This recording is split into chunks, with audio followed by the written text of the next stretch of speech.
Okay. Sino ito? Ito yung tao na nagsabi ng ang Pilipino is worth dying for. Na, a Filipino is worth dying for. Sino nagsabi niya? Seryoso daw?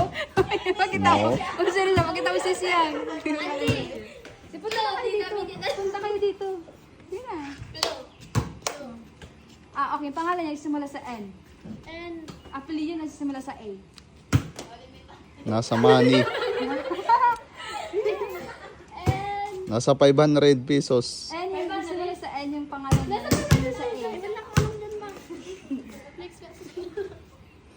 Okay, sige. Pass. Pass. Oh, mula ka lang. Baka naman. Mula ka lang. Bell. And di ba? Bell. Sige na. Sige. Wala. Joke lang. Nilay Aquino. Wow! Correct! Iba talaga! And you have 100 pesos. So, sinasabi ko na nga ba ay... Ay, Kakot ka na. you have 100 pesos. Oh, nakakarami na siya. Sa hirap yata tayo